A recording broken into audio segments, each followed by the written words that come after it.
I mean, it may be unpopular, but it's true. Hey y'all, it's SheRea. What's up? If you are new to my channel, welcome to my channel. Don't forget to subscribe. It really helps out my channel. And for those of you who are my ride or dies, hey y'all, welcome back. And before I get into it, I know some folks may ask about my hair, so I will link the product that I use down below. It is literally just hair paint wax. This is not my natural hair color. I don't do color no more. That's another thing I don't do to my hair is color. But anyway, let's really get into it. You've seen the title. You know what we're gonna talk about. Well, you know about some things we're gonna talk about. The first thing being that blow dryers can cause heat damage. I know there's a lot of talk in the natural hair community about flat irons being the devil, flat irons being the true reason that you get heat damage, but I am a testament, I am a testimony, okay, to tell you that blow dryers can also cause heat damage. Any type of direct heat can cause heat damage. I mean, even a hooded dryer in excess can cause heat damage. Like any heat source can cause heat damage, but especially blow dryers. A lot of naturals use blow dryers as a safety bet, as something safe that is not as bad as flat ironing, but it can be.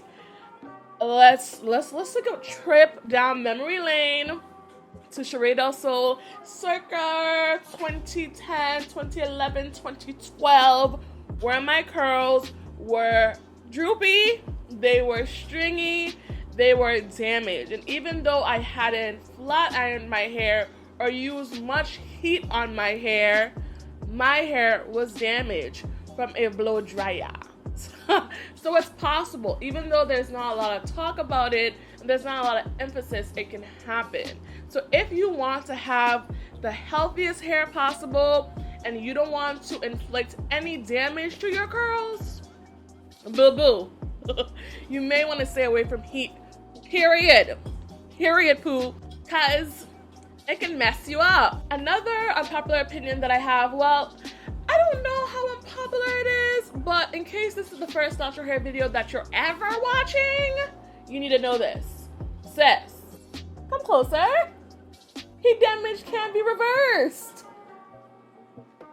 Honestly and truly, most heat damage cannot be reversed. Now, if you have a slight loosening of your hair texture, then probably, maybe, it will bounce back with a little protein treatment, a little AFG sprinkled in there, a little some, not eggs and mayo, that stuff don't work.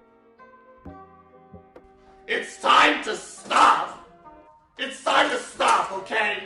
Don't even try it. So maybe it will bounce back. But if you went from kinks to loosey-goosey curls, you went from coils to curls, you went from kitchen to baby hair, now sis, you know better than that. It's not gonna happen. It's not going to happen. If your hair has been severely damaged by heat, by color even, because I've had both heat damage and color damage, so I think I can speak very intellectually about the two. If your hair is severely damaged, it ain't coming back. It's just not coming back. It's just not. So you're gonna have to do your protein treatments, you're gonna have to do a number of things. I do have a detailed video on how, to work with heat damage, some truths about heat damage. You can check it out. It's an old video, but I still stand by it. If you do want me to do an updated video, definitely let me know by giving this video a thumbs up. But yeah, no, it ain't happening. Protective styling can make you bald. Protective styling can thin your hair out. It happened to me. When was this? This is SheRea DelSol circa 2015 to 2016, 2014, 2016. That like a 3 year period where all I did was protective style. I was the queen of the crochet, honey. I love me some crochet braids. I went from one crochet braid to the next crochet braid to the next crochet braid, and it wasn't like I wasn't moisturizing my hair, doing things to my hair to strengthen and fortify my hair. Wasn't like I wasn't doing my treatments. Wasn't like I wasn't spraying it at night. Wasn't like I was, tugging at it or doing the braids really tightly or anything like that. I did the best I could do with what I had, and my hair still thinned out. So I would have thick, luxurious hair at the roots, but those ends were horrible. I found myself every few months cutting a significant amount of my hair, and I wasn't sure why, because I was protective styling. All protective styling is not good protective styling. If you have fine natural hair like I do, even though you may see this big luxurious fro, if I do say so myself, even though my hair may look big, my individual strands are very fine. I talk about that a lot on my channel if you've been on my channel for any amount of time.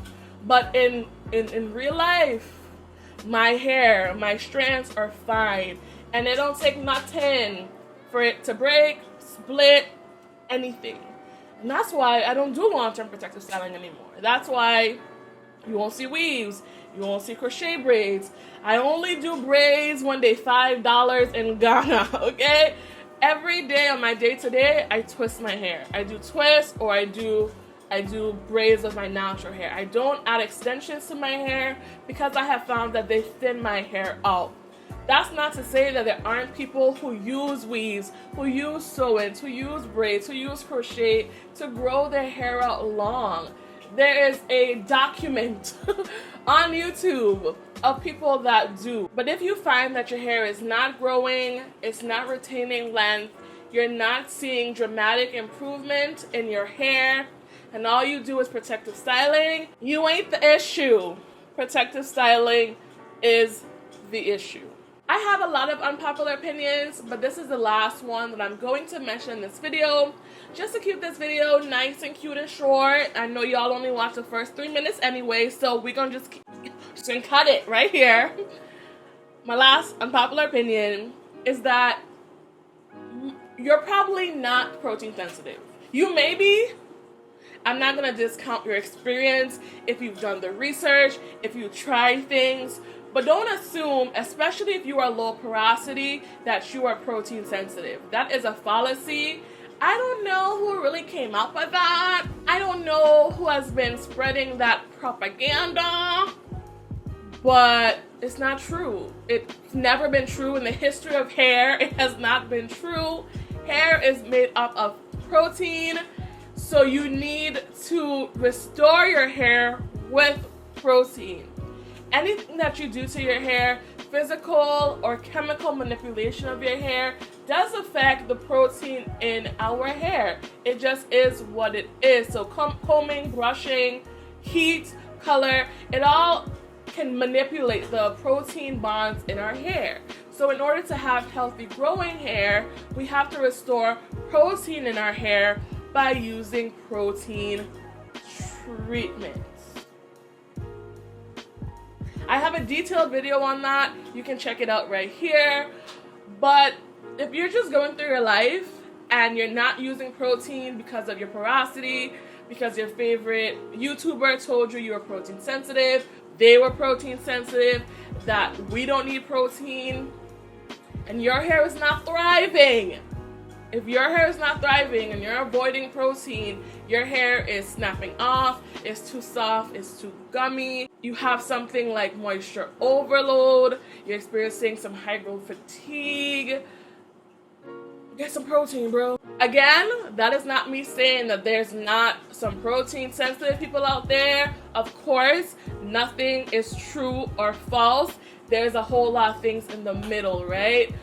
But a lot of us ain't. A lot of us who are avoiding protein and our hair is struggling and it's not cute, we're not protein sensitive. I avoided protein a lot in my journey once I stopped using heat and color, and I found that my hair was still trash because I wasn't using protein. I was avoiding protein.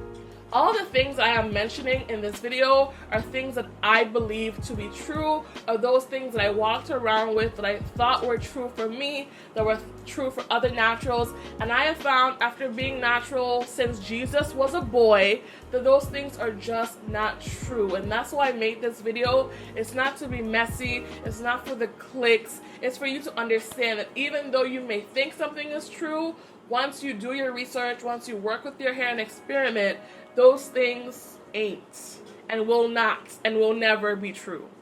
Anyway, y'all, I am out. Thank you guys so much for watching. I hope this video was helpful. If you want a part 2, definitely let me know by giving this video some love, commenting down below. And yeah, thank you guys so much for watching. Peace. Bye, y'all.